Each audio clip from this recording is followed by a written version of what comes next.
Hi, everybody. There we Fabulous. go. Welcome. Thank you for tuning in to today's Hohner Live here on the Hohner YouTube channel. Today, special guest, please welcome Sugarmill Slim from Los Angeles. Thanks for having me. I'm stoked to be here. Thank you for your time. Yeah, really looking forward to this. I want to see too. a lot of clapping hands in the chat. Cool. Let us know from where you're tuning in.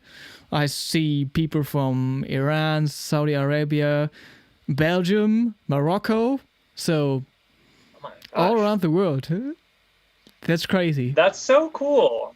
So, That's really, really neat. There's for everyone such a... watching, feel free to Sorry. ask your questions in the chat.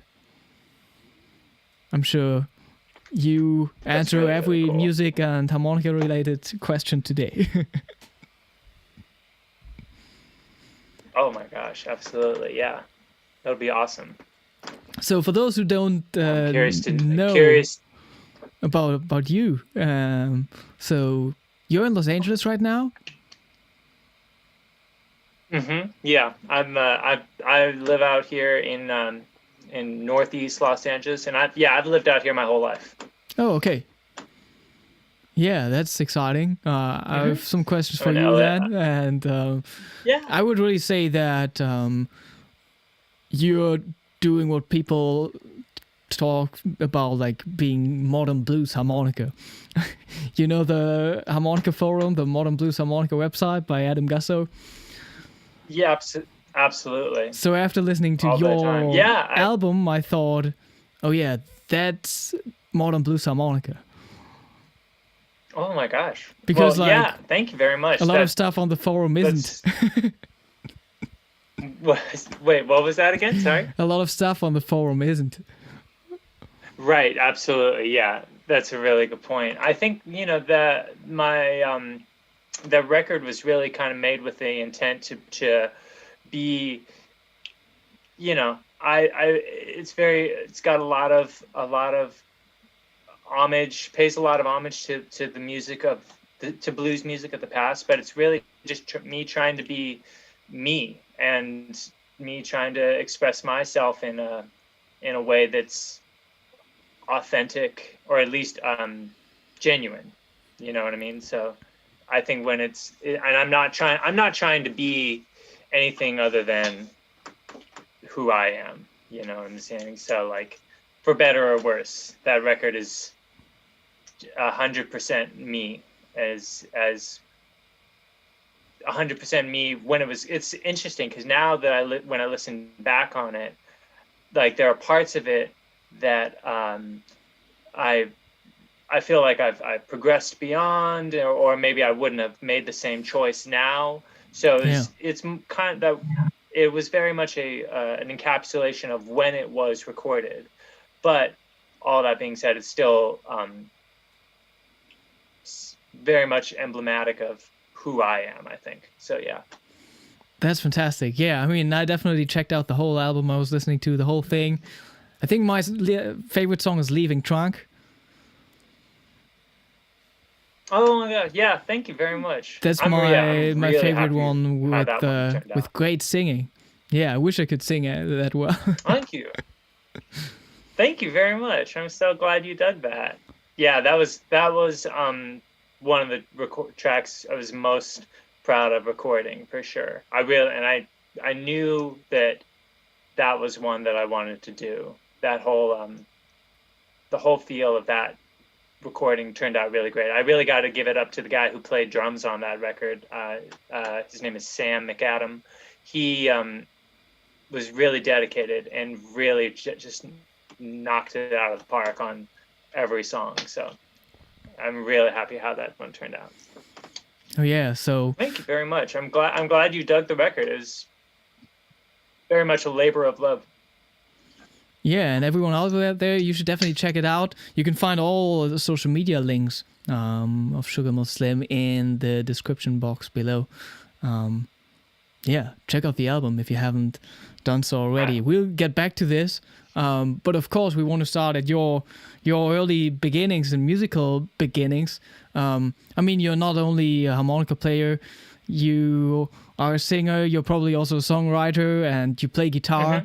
So how did your musical journey begin?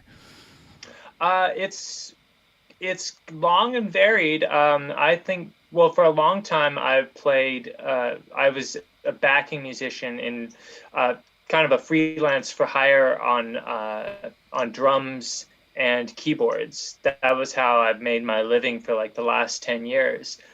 Just touring with different bands, playing everything from jazz to alternative rock. But in my heart, I always knew I was a blues musician.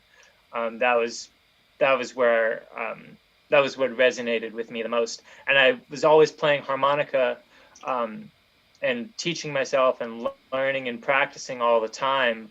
But I wasn't getting a lot of work for it, just because in LA there isn't a ton of work for it. So I was just doing it on my own. And I finally got the opportunity to open for this great blues musician from Chicago. His name is James Armstrong. And a promoter here in LA knew that I played harmonica and was like, if you put together a band, you can open for James Armstrong. And so I was like, well, I'm not going to pass this opportunity up. So I got together 4 musicians that I knew could really, really feel it and really play it. And we rehearsed for like a month, and we played this show, and it just worked so well. Like it was a musical experience unlike anything I'd ever had, because it was so much kind of going back to what I was saying. It was just very emblematic of me as a person and me of how I wanted to express myself. And I'd always loved playing drums and keyboards for other people, but this was just, very personal and very visceral, and like I felt like I was expressing something deep from within. And so from after that show, just took it and ran with it. I think I turned in my resignation kind of for all the other projects that I was in, and just dove headfirst into this. And it was great because then because I'd already been practicing harmonica and really teaching myself and dedicating myself to it for so long, that now I had like this outlet for it too. So that was, excuse me, sorry. That was just kind of where it went from. And like, we recorded that album probably after we'd been together for like 6 months, I want to say. And we were just gigging like 4 times a week or something like that. And so it's still the same setting, it's still the same band. Almost. We have pre-pandemic, we got a different guitar player.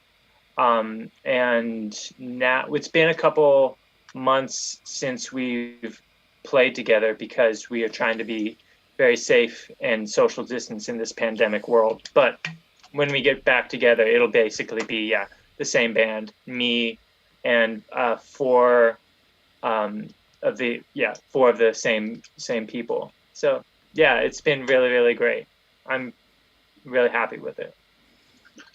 That's great. Yeah, because it's not easy to find the right musicians sometimes. Yeah, that's really true. And there's a lot of great musicians in Los Angeles, but when it comes to playing like blues music, it really does come down to, you have to really be able to feel it and really kind of know the intricacies and nuances of it, because it's deceptively simple. Like, it sounds like anybody can do it, but you can really tell right away when somebody's just faking it or if somebody is like the real deal. And that goes for all instruments. Like you can really tell a blues bass player when they're the real deal. There's this guy Rodrigo from Brazil, who plays with the Nick Moss band with Dennis Grunling, and Rodrigo is one of the most legit blues bass players I've ever heard, and it's crazy. Like you can really tell that this is a guy who's studied blues music through the lens of bass playing, and his feel and his style is amazing. And then the same goes for, drums and guitar and keys, and um, there's you can really tell when somebody has studied that music through the lens of that instrument that they're playing. Oh yeah. Oh, Ingo just writes into the chat. I checked out the new album of you, Sugarmill, today. It's really great stuff. Nice sound. Oh, yeah, we got to you. talk about the sound later and like equipment talk. Yeah, absolutely. That's important. Yeah. Definitely. But we already talked about this before the stream. But like learning harmonica, the internet also seemed to play a huge role for you. Mm-hmm. Absolutely. Gosh, I've, like we were saying, like I've just watched Jason Ricci's and Ronnie Shellist's videos ad nauseum. Like it's practically the only thing I'm tuning into, and there's such a wealth of information out there. I mean, gosh, even between those and these bi-weekly interviews that you're doing here. I mean, like I was saying that I was watching before or this morning over here, I was watching the interview that you did with Dennis Grunling, and there's just these nuggets of information and little tips that are so valuable as a player, and you're like, you want to gleam onto them, and there's like little like Dennis Grunling is one of these guys that he's got an answer for any question that you have, and he's a venerable like master of the whole instrument, and certainly blues harmonica. So yeah, there's such a wealth of information out there on the internet and through forums or different YouTube channels, or gosh, even just like sometimes you'll even be just surfing and you'll find some random little video of some great band in the middle of Kansas or something, and there's a bunch of people that you've never heard of, and maybe it's just one random video, but they're this incredible band, and the player on there has a style or plays one little lick maybe that you've never heard before, and you're like, oh my gosh, that's amazing, and you never would have found that if it weren't for the internet, being able to just to tune into that. And like I think that the first place I ever heard first position harmonica even was from watching that story particularly, just tuning into this little band who had one random little video up, and this guy was playing amazing first position harmonica, and I was like, I didn't know you could do that. I knew that like you could play an A harp in the key of A, but I didn't know that you could do like blues licks in that using that position. So Yeah. like it just blew my mind. All those little things, like, again, just tons of information out there. Yeah, like same for me. I think there was a time where it was like even more common for people to take out their phones and filming a concert and throwing it up on YouTube. I think it got a little less. But especially then, like I checked like every other day, like if there was another live performance of Jason Ricci, somebody called on phone, and if there was something I couldn't play, I was just like practicing it until I could. Exactly. Yeah, you just like going like almost like second by second, trying to, okay, what was that? How did he articulate that? And just taking, sometimes spending like half an hour on two bars of music, and just really like diving into it as deeply as you can. There's such an incredible amount of information out there. Yeah, well, you said that. Oh, say it again. Yeah. No, and I think one of the things when we'll talk about most influential harmonica players of this day and age, I think people like Jason Ricci and Dennis Grunling will be remembered as being particularly influential because there is so much content of them out there. Yeah. Not just in terms of like the records that they put out, but like how much is up on YouTube and social media, and you're like I have found myself sounding like I'll play a certain lick, or I'll approach a song in a certain way, and I will realize that I'm approaching it like Grunling or Ricci just purely because I'm watching their videos all the time.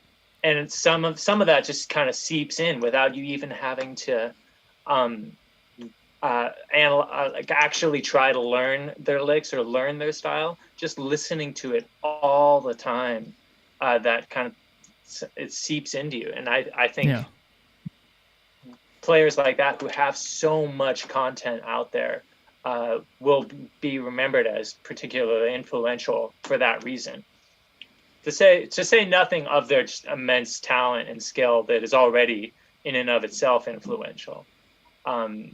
Just the sheer amount of material that's out there is one of the things that makes them so inspirational. Yeah, Jerry Guy just wrote into the chat, my wife thinks I'm having an affair with the harmonica world. Well, goodness, good. I mean, aren't we all? You said that you also played jazz, so Beati Zakaria is asking why the blues and not the jazz? Oh, gosh, well, I have love for both. I really do. I think, like,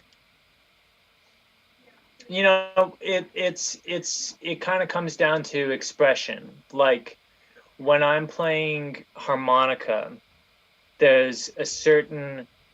I find that there's like a feeling kind of like in the center of my chest, and I guess that's where I imagine my soul lives. It's like kind of right here. And there's a feeling that I get when I'm hitting that like blue third on a harmonica, that like really hits me right there. And that's what I'm going for when I'm playing harmonica. And particularly, you can hit that in such a way when you're playing blues.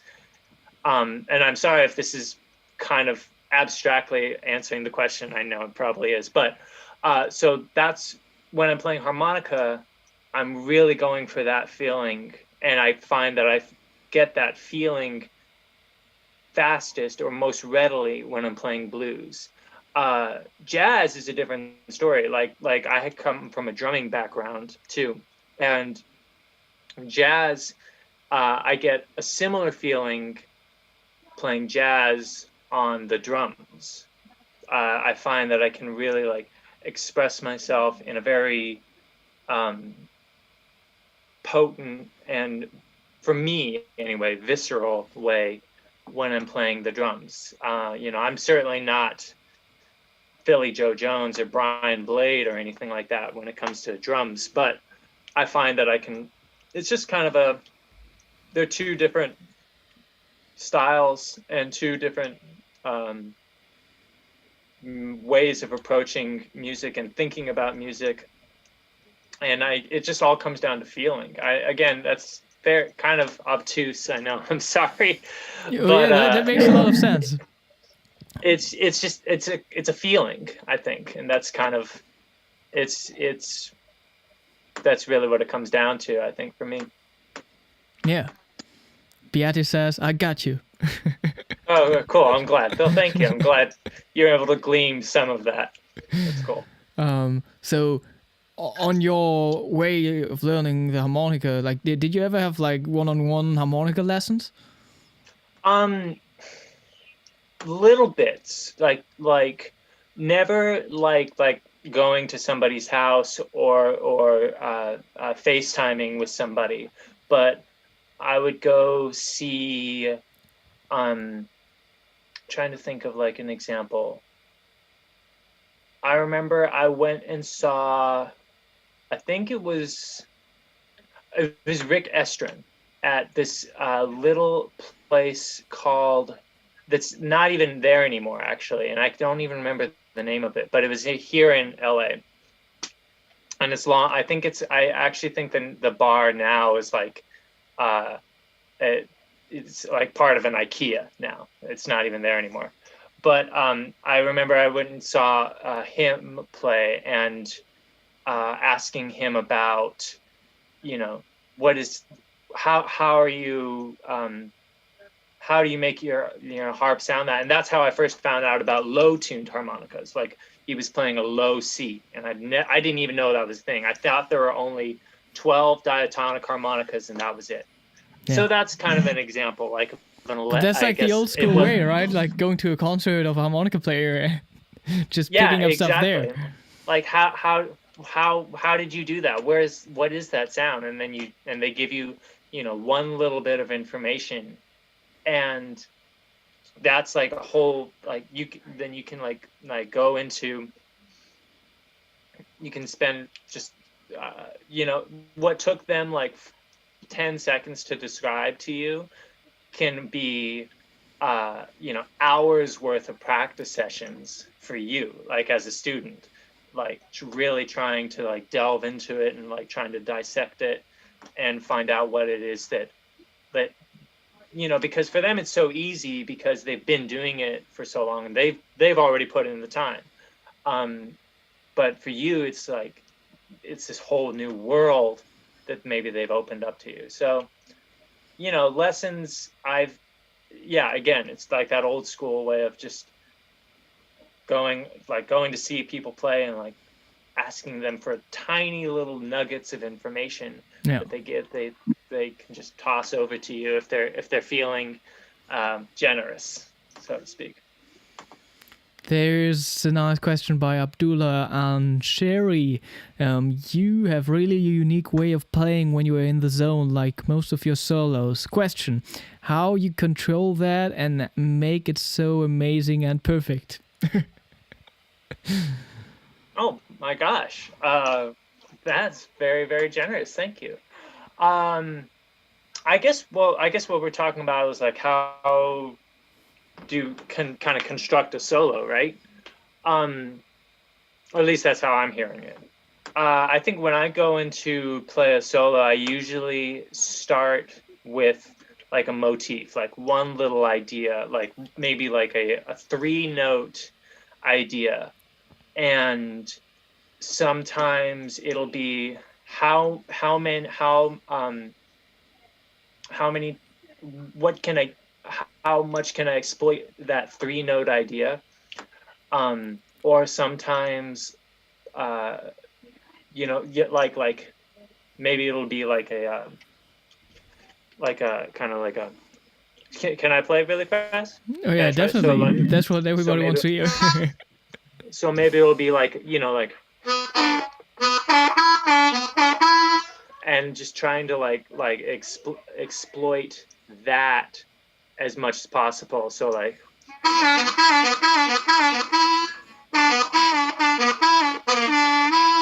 just like literally on holes 2 and 1, like over and over and over. Yeah. And or maybe I will trying to think, like I'll start with just like a big like octave thing, and so all this to say, I usually try to start with like a small idea, as small an idea as I can, and try to exploit that and get as much out of that small idea as I can, and kind of see where that takes me, I think. And like it really kind of comes down to feeling inspired in the moment, and and trying to think about it as little as possible. And that's where practice comes in. It's like if you are able to, if you're fortunate enough to, keep your chops together all the time, then you kind of can be instinctive when you're soloing. I find that when I haven't been practicing as much, or like I haven't gotten to, um, I do have to kind of be a little more like mindful of my soloing, and more like thoughtful, and it's usually not as good. It's like a little stiffer and more mechanic. Yeah. Um, but if I'm fortunate enough to have been practicing a lot, then my solos do come out more um like like like language, like the way that you're able to speak and you choose your words without having to overthink it. Um, it just kind of comes out free flowing and organically. Um, but again, that's yeah. So I think really what it comes down to, like soloing, really comes down to how well you're able to practice. Like that's what it really comes down to for me. Yeah. And Okay. and feeling it in the moment, like really just trying to, how can you like playing something that you want to hear, like that kind of gets you off, you know what I mean, gets you like excited or something like that. That's not always, that's the goal. It's not always achieved, but it's the goal, I think. Yeah. Yeah. The question was also about like how to get into the zone. Basically, like, Yeah. would you say do you have like anything that you do before concerts to get into the mood or something, or do you have any like warm up things that you do? I have a couple warm-ups that I like to do. I usually try to run I try to practice a major pentatonic scale. I found major pentatonic scale is really, really good, kind of warming up. Um, if it's been a second since I've been playing, that's just a really easy warm up and really kind of gets my embouchure together. Gets my hand technique a little just more fluid. Um, if I have more time to warm up, then I'll start with the major pentatonic, and then I'll go into some sort of variation of the blues scale. And then there's a couple of, I haven't gotten to practice them today, so I don't want to necessarily demonstrate them. But there's a couple of like Jason Ricci, and there's harp player Pat Ramsey Mm-hmm. that I think and there's a couple of Pat Ramsey licks that I use as warm ups, and those are really meant to get me. Those are like kind of, because Pat Ramsey's like a speed demon, and so it's almost like kind of like running a sprint, before I go for just to get the muscles warmed up, I think is kind of it. But then like also, if I can, I try to like I'll try to like practice some deep breathing, and try to be like try to like kind of meditate, I think, a little bit before a show, and that just kind of like centers me, I find. And if I can get to a place where I'm like centered and calm, then those are the times when I can play my best shows. I think the best music is always made when you're in a state of I don't know, it's like, I don't want to say total relaxation, because there is something to be said for like the sound of somebody who is kind of like excited and kind of like I think of like Like I think of like a Jimi Hendrix or something like that, where somebody that's just like there is a lot of excitement and it's very visceral and very like aggressive.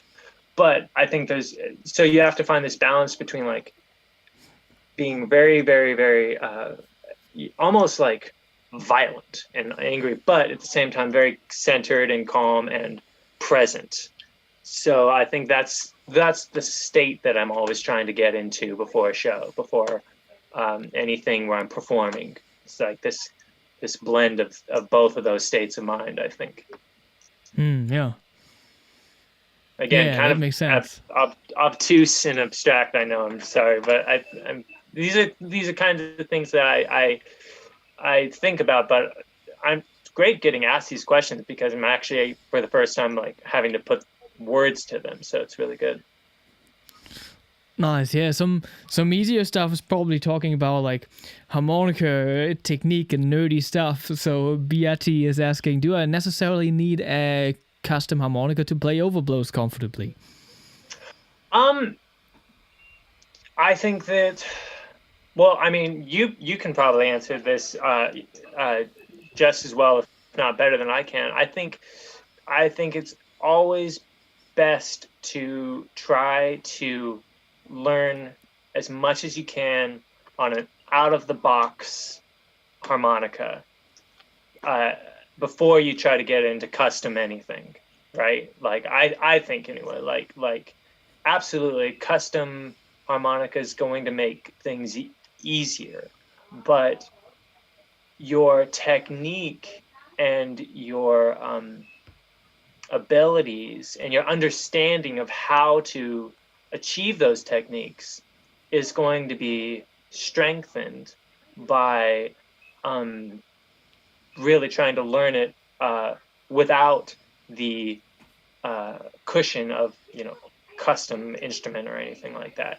So it goes both ways, obviously. Like, yeah, absolutely. Once you master those techniques and then you're able to up it by getting a custom harmonica, then definitely go for it. But I think it kind of depends on where you are in terms of learning it. Like if you're just learning it, start with an out of the box harmonica and get as good as you can on that and work it until you get to a point where you're like, there's no way I can get better on this. And that that can be, I think somebody like Jason Ricci could probably take a Hohner Marine band right out of the box and play great overblows on it. But then you get him something from give him a Joe Falisco custom made harmonica, and it's going to sound stratospherically good. So it I think that's kind of the long answer to it. Yeah. Yeah, at least like overblows on holes 4, 5, and 6 should work on out of box instruments. Mm-hmm. I think so. Oh yeah, I like this. More harmonica questions. How do you vibrato on harmonica? Which types of vibrato you use? Yeah, tell us about the types of vibrato you're using. Well, I'm a big Butterfield fan, and Butterfield's got like the vibrato that's all like kind of like right up in here. So and I guess it's more of a throat vibrato than like I'm still working on like my diaphragm vibrato. So my vibrato is always like, so it's kind of all coming from in here, which I think is good and bad. I think that's a sound, and I like my vibrato actually. I do like how like I play vibrato, but I've noticed like Ronnie Shellist has an amazing vibrato that comes more from his diaphragm, and I'm working on that. So that I have both in my arsenal. But I think right now, like kind of mine more comes from like my throat, and that's something that I learned from Paul Butterfield, because he's got like he's all like throat vibrato, and it's very like aggressive and physical sounding, his vibrato. It's just like, it feels like you're getting kind of punched in the face a little bit. But again, like for that smoother, like kind of sweeter vibrato, I think it definitely has to come from your diaphragm. Something, again, I'm working a lot on recently. Yeah. So Yeah, really I think good to have I was both never techniques. good at the diaphragm vibrato. Or I'm maybe using it unconsciously. I don't know. I don't know. Like I think it's a lot of things, just kind of a lot of those techniques, a lot of technique, I should say, really comes down to how kind of like, are you doing it already in a way that sounds good? And then if it already sounds good for you and you're able to like sustain it and make it sound good, then you don't need to overthink it. Yeah, I mean, if it sounds good, it is good. There are a Exactly. few Yeah. videos of Jason playing without a t-shirt, and then you can really see like Yeah. how much the diaphragm is involved. Exactly. And that, like that, and again, that's a huge part of his sound, and a big, Yeah. a differentiating factor between different kinds of vibratos. So Mark Verbeck Moose asks, do you always play with tongue blocking, also during your solos? I use a combination. I think I use tongue blocking on anything holes 4 and up. So yeah, anything holes 4 and up, I'm always tongue blocking, and I can bend while I'm tongue blocking. Holes 3 and down kind of depends on like the groove. Yeah. But like if I'm soloing, usually holes 3 and down, I'm lip pursing. That's just kind of the way I learned. Again, in my practice sessions, I'm kind of working on being able to get a good tone, tongue blocking up the whole instrument and lip pursing up the whole instrument, so that you have the options of doing both. But that's in my practice sessions, and eventually I'll get to the point where I can do the whole do that. But right now, when I go to solo in a performance or on a recording, yeah, usually holes 1 through 3 I'm lip pursing. Again, that's just kind of how I learned. And then holes 4 and up I'm tongue blocking. Again, just kind of like, I was strictly a lip purser to begin with. In the first couple of years I was playing, I didn't even know tongue blocking was a thing. Yeah. Again, something I learned from just going to a show, and asking like, how do you do that? I didn't know what it was, but what I've realized I was describing was a tongue slap. And I was like, how do you do? I can't remember. I probably described it in some obtuse way. And I think whoever it was some local player. He's like, are you talking about tongue blocking? And I was like, what? It's tongue blocking. And he described to me like what it was and how he played the entire harmonica using tongue blocking. And again, I was just like, what the? I had no idea that was even a thing. I had no clue that like that little Walter was mostly tongue blocking. I couldn't figure out like how those sounds were being made. I thought there was like some sort of like I thought it was like a microphone technique or something like that.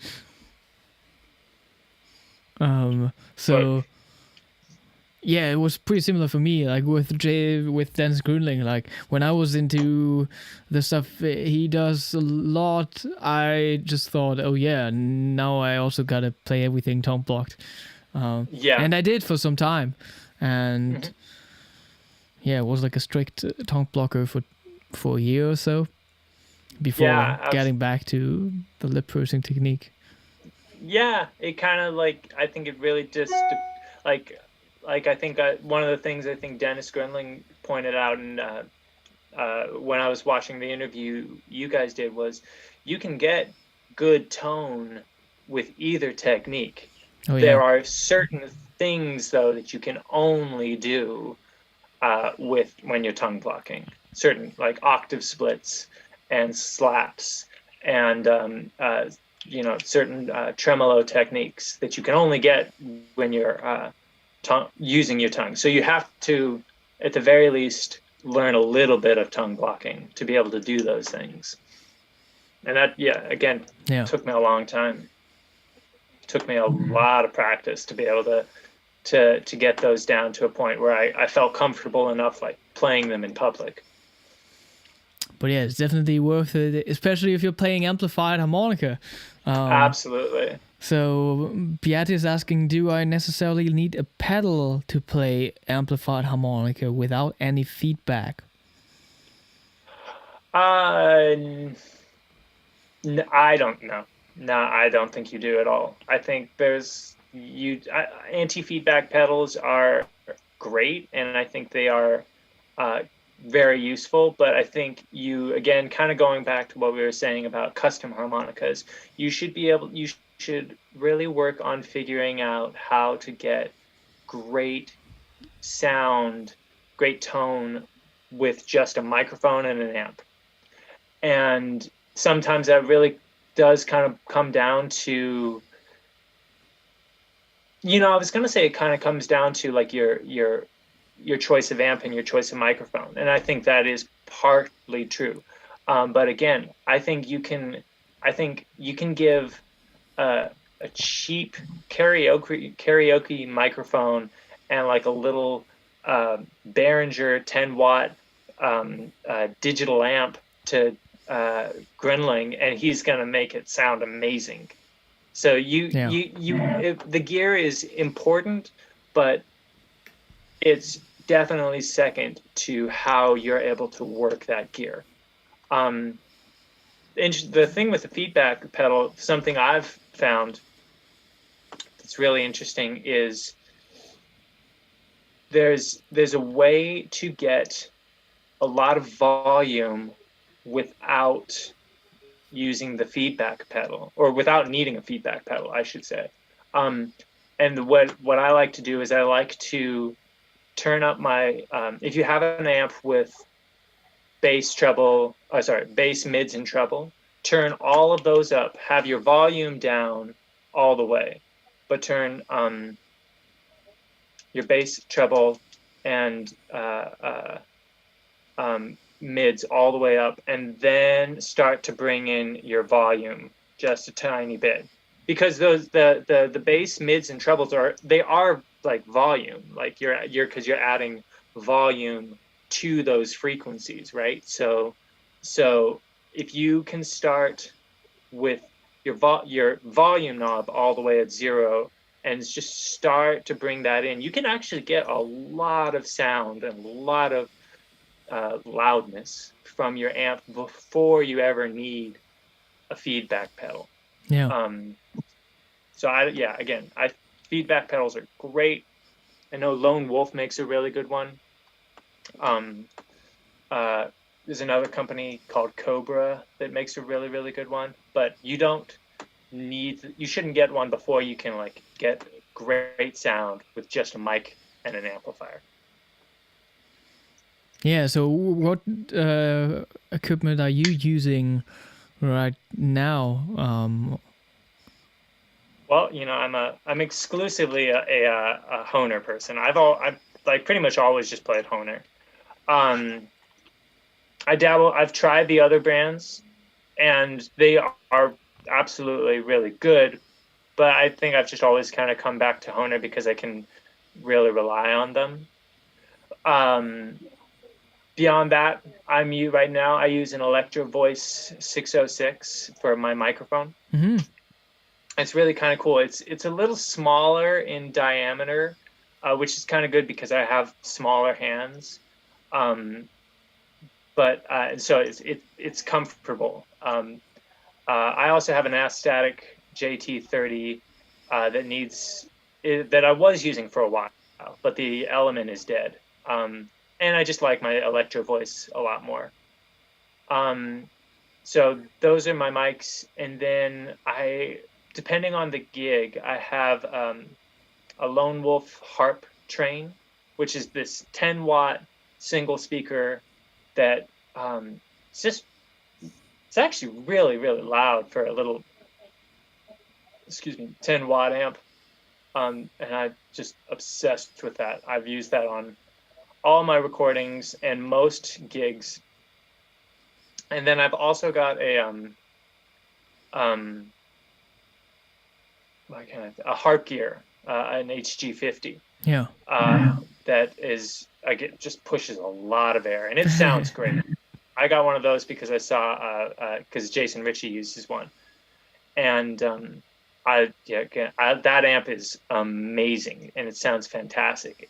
But when you're playing the smaller clubs that are like a lot of LA bars are, sometimes that's just too much volume. So it's good to have both. It really is. But sometimes that if you're playing in a really tight space, it's really hard to control the HG50. It's just a beast.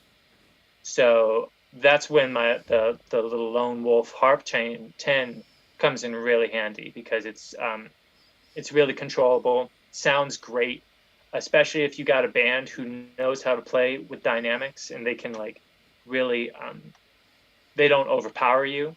Then yeah, the Lone Wolf Harp Chain is great. And then I've also got a Lone Wolf harp delay pedal, which that's like a pretty recent acquisition actually, and I like that little pedal is so cool. It sounds so dope. It makes me feel like I'm literally like I'm Big Walter in Chess Studios. It sounds so good. I love that little pedal. So yeah, that's mainly my gear. Hohner, the Electro Voice 606, and either my HG50 or my Lone Wolf Harp Train 10, and then the Lone Wolf harp delay. Yeah. Yeah, I mean the small microphone makes a lot of sense. I also have pretty small hands, and when I started out playing blues concert, I just got the green bullet because I didn't know anything. And that's like pretty heavy and pretty big. And especially if you're like sweating and playing at a very warm place, it's like very hard to hold on to it. They really are. They can they'll fall right out of your hands. And that's the one the cable is built into it. Oh yeah. Right? Yeah, I'm not a fan of that whole build. That's just like, why would you do that? But again, But yeah, I started out with the same one because I think when you Google harmonica microphone, that's the first one that comes up. Yeah, I started out with that one. I really like, the Electro Voice 606 is really great. It's got kind of a more it's got some more top end that kind of makes it cut through on in a band context, which is really really helpful. So it's got some brightness, which I kind of like, and again, it just fits really good. And I've been kind of playing it for so long now that it's kind of become part of my technique, almost to the point where I know how to play, I know how to work that microphone to get the sound out of it that I want. And I know that depending on the mic, or if I move to another microphone, I'm sure I could make that work too. But I've played the 606 for so long, it's just that's my bread and butter, so to speak. Yeah, there's a lot to again, a lot of different sounds you can get out of, just depending on the. I had a Shure 545S, the Butterfield gun mic for a long time, because I was when I started playing, I wanted everything that he had. I wanted a Fender Super Reverb, and I got myself a 545, and that's really cool. I still have that one, and um, it sounds great, but it's just, I don't know. Right now anyway, it's just not quite the thing that I'm looking for. I've kind of changed. My preferences have changed, but again, a really cool mic. It's got like the on and off switch, which is actually very handy. Um, the 606 that I have right now, it doesn't have any volume control or an on and off switch. So sometimes I miss being able to like flip on or off my microphone, and not have to worry about where I put it on. Like if I want to just put it on top of the mic, or sorry, put it on top of the amplifier. Yeah. I can just turn it off, and it won't feed back. With my 606, I have to be very mindful. Otherwise, it just starts. Yeah, it'll feed back. So I think Amir, the question we already answered that one. Basically, how can you overcome on stress before your concerts? Yeah, stress is deep breathing, just like really like, and focusing on your breathing. That's like trying to tune out everything else. This is if you're lucky enough to like actually have like a couple minutes to yourself before you perform. Which I try to make a point of. So, but yeah, deep breathing is like, I swear by that. Absolutely. Yeah, I can confirm that just watching the players I'm playing with. Yeah. Exactly. I mean, I had some warm up routines early on, but I actually completely got rid of them because Really? just to not be, not to have, just don't want to rely on them. Like there will be situations where you won't have the time for exactly. them, and then you still have to play still a nice concert. Go. You're absolutely right. Yeah, it's a really good point. You don't ever want to like get to a point where you have to rely on anything other than yourself to sound good. Yeah. You know, some things are out of your control. Like sometimes like the monitors on the stage don't work, and there's nothing you can do about that. And that just sucks when that happens. But at the end of the day, you should be able to just go up there with virtually anything. As long as it works and is in tune, you should be able to go up there and sound great, and at the very end be musical with it. Yeah. You're so right. Like you don't want to have to like have anything become a crutch at some point, even if it's a warm-up technique. Yeah, absolutely. Yeah. But yeah, if you have the time, right. Of course it's good. Mm-hmm. Yeah, absolutely. That can make all the difference in the world sometimes. I think like for me it's really important to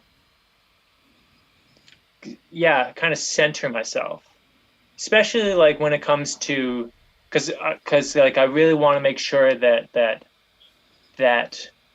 sometimes what I'll do if I have the time is practicing deep breathing and then trying to remember what my embouchure feels like without a harmonica in my mouth, you know what I'm saying? Oh, so yeah, like that's good. Just kind of like I get my jaw and my lips kind of in the, like be very conscious of that even before I have harmonica in my mouth, so that it's kind of second nature before I even go up there.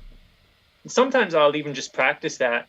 Like I'll just practice like the breathing technique and feeling of what a scale feels like without a harmonica in my mouth. I think that's something I learned from Jason Ricci was sometimes maybe you're driving somewhere or you're a place where you don't have your instruments handy.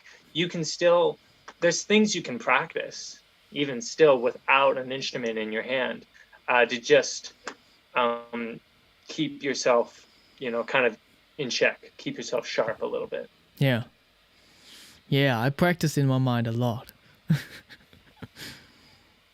Yeah, exactly. Mind practice. That is absolutely a big thing. Or even or even listening to your favorite players, and like taking 2 bars, and if say you don't have an instrument handy, listening to 2 bars of somebody's solo and thinking, okay, what are they playing? Like what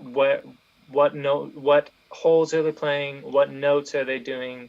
Um, if you want to get a little more in depth in it, you can think, okay, what scale is that? What's their embouchure look like to hit that note? Um, and those are things that kind of just stick with you and kind of cement in your brain over time. That's a absolutely viable way of practicing.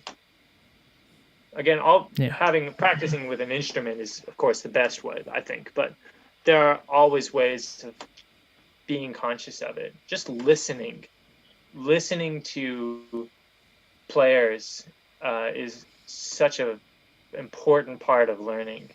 Just listening as much as you can, and being mindful of it, and really enjoying it, like listening to things that you like and maybe want to sound like. Oh Like yeah. that's a huge part of how you develop as a player, because you can get to a point where I think you can get to a point where you do have a lot of skill and a lot of technique, and that's where you can go, okay, well, what are the things that I want to play that make me sound like me?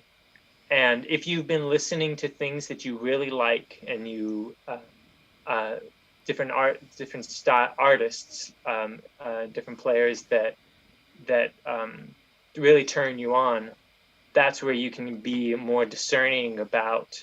That's what helps you be more discerning about what it is you want to sound like as an artist, I think. Yeah.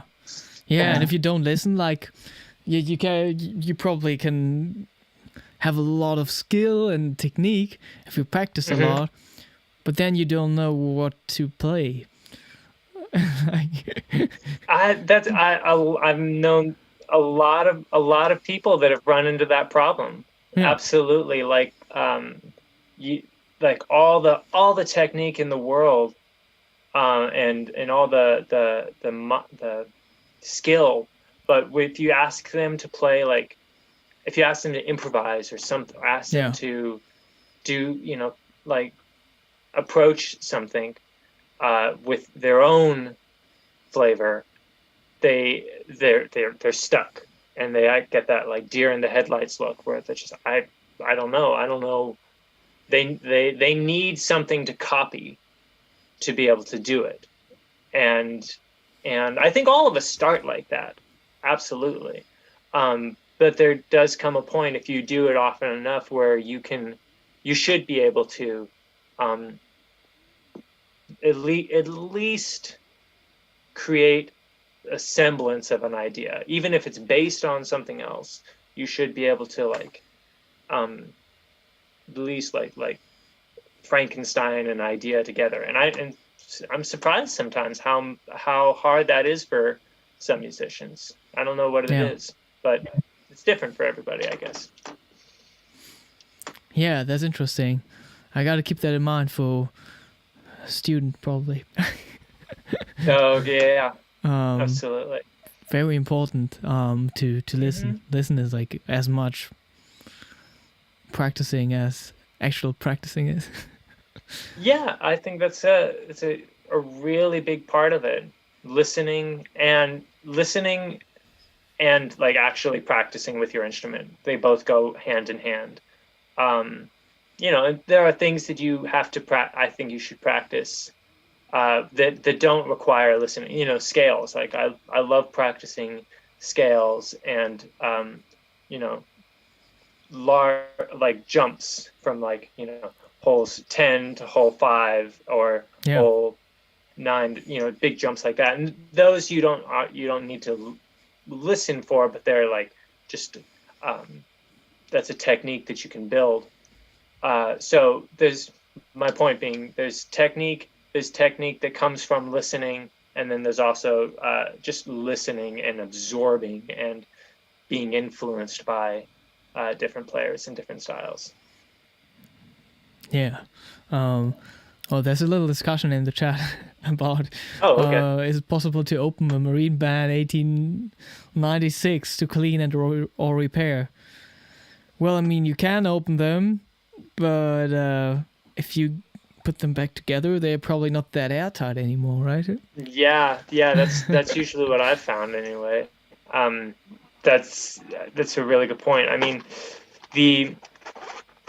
I think one of the things that I like, one of the more recent developments, right, is, or at least, well, on the Marine Band Deluxes, I don't know if the 1896s have this, but on the Marine Band Deluxe, they've got, it used to be nails, right? But now it's screws. So that does make like cleaning and setup a little easier. Because it used to be nails, and once you opened it up, it was never going to be as airtight as it used to be. At least with the screws, ostensibly, you can like screw it in to a place where it is like reasonably airtight. That's one of the reasons I like the deluxes, though, is because they do have screws that give you a little more flexibility, I think. I'm really bad about cleaning my harmonicas, though. I have to say, I usually clean them out every like 6 months or something, and I don't like to think about how gross they get in between those times. I'm really bad about that. Yeah, same here. Mark is asking, do you play blues on chromatic harmonica? I mean, gosh, absolutely. I think the most common way, right, is third position on chromatic, and totally. There's like I'm thinking of George Smith. George Harmonica Smith is one of the just kings of blues on chromatic, right? And like, there's all sorts of really cool. I'm still like getting better at that whole.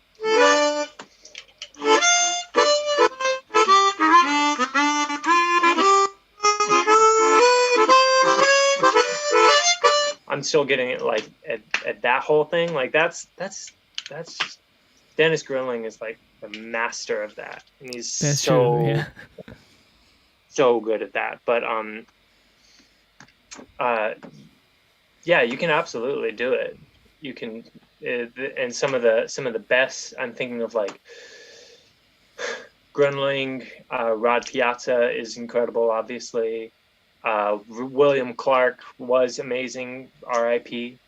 I've heard some great things from Mitch Kashmar. Who's really, really great. Who else? And George Harmonica Smith, I think, is like, when we talk about blues chromatic playing, probably like the one of the most like influential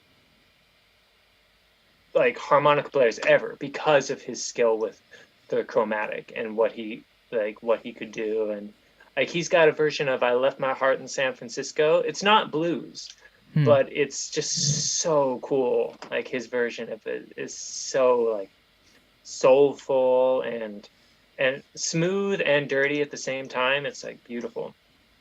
And then obviously Little Walter has got incredible things that he did on the chromatic, particularly like in the Muddy Waters band, that is just so ahead of its time. And I can't imagine the level of creativity that he exhibited with that instrument is on another level. It's just insane. But yeah, I love the sound of blues chromatic. It's totally, there's nothing. Yeah. It's a totally different, like the chromatic harmonica is like a totally different it's almost a different instrument than the It is, diatonic yeah. in terms of how you approach it, and like how your breathing has to be different. Your embouchure is different. So they really do deserve their equal due. Um,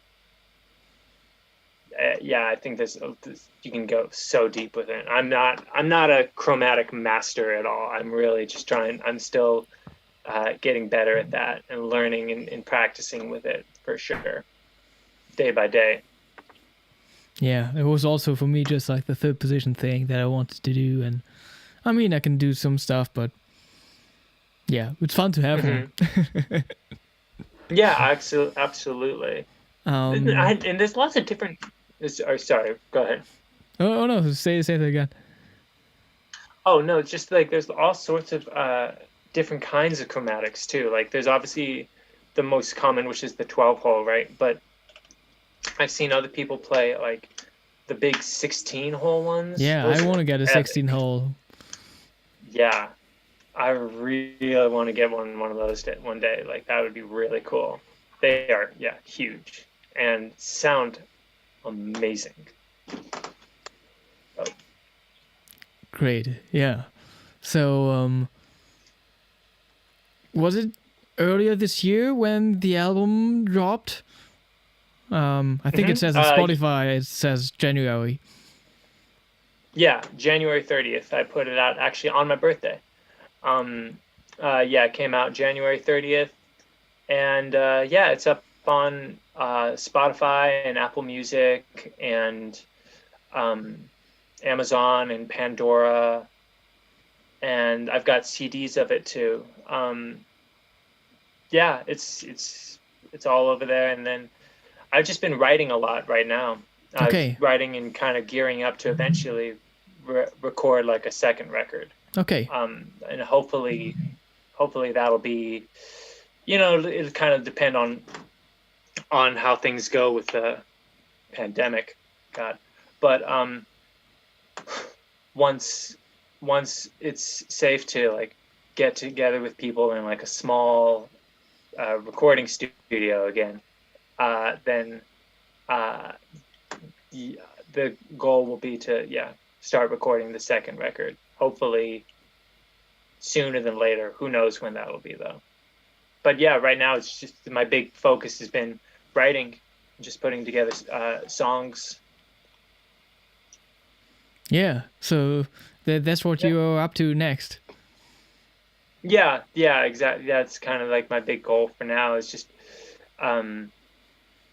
really trying to, because the first record is a mix of covers and originals, and the goal for the next record is to be mostly originals, if not all. And I think that's, interestingly enough, one of the benefits of having so much downtime, I think, over the last year is A, I've gotten to practice a lot, and B, I've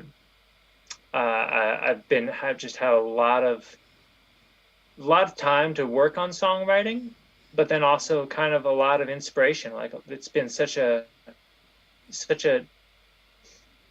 tumultuous year, I think, that there's been just a lot of inspiration for me, certainly, but then I think also artists across every field and every discipline have been inspired over the last year, and it's been really, I mean, everything from the songwriting to and make like cool like podcasts and webcasts like these, like what we're doing right now. I've seen just like so much great content being made, like things like what we're doing, or I know Dennis Grinling has his weekly webinars where he brings on different harmonica players. There's the harp slinger one, like we were talking about earlier with Jeremy Gardner, and that one's really, really cool too. There's just, the circumstances that have led to all this great content over the last year are are obviously the circumstances surrounding them are devastating. But I guess the takeaway, the silver lining, is that it really has forced people to be creative and been a great source of inspiration, I think, for people who make their living by being creative. And it's just been really, really inspiring. Yeah. Well, that's great to hear that. You also got some inspiration for songwriting. Yeah. So thank you. Yeah. Yeah. There's just been it's been a very, I don't know. I hesitate to say inspirational because that makes the year itself has been very tumultuous and very full of strife and issues that I think all of us are facing in our own way to varying degrees. But it has been inspirational in that sense because there's so much to write about and so much to think about and so much to get inspired by. I mean, gosh, even if it's just inspiration to practice, that's one of the key takeaways I think I've had over the last year is how much I enjoy practicing and how much I enjoy, learning this instrument. There's just so much to learn that you can do with it, and I've really just jumped into it in a way that I haven't in the past for a while because I've been so busy performing and recording before that. This year, with all the downtime and all the big break from performing and recording, I've just been able to really get back into practicing and really working on my technique and growing as a player, as a musician. And then hopefully, once I can take all those skills that I've been developing and working on through my practice and put them back into, my artistry, my what I want to say as a performer and as a recording artist. So yeah, it's been the year.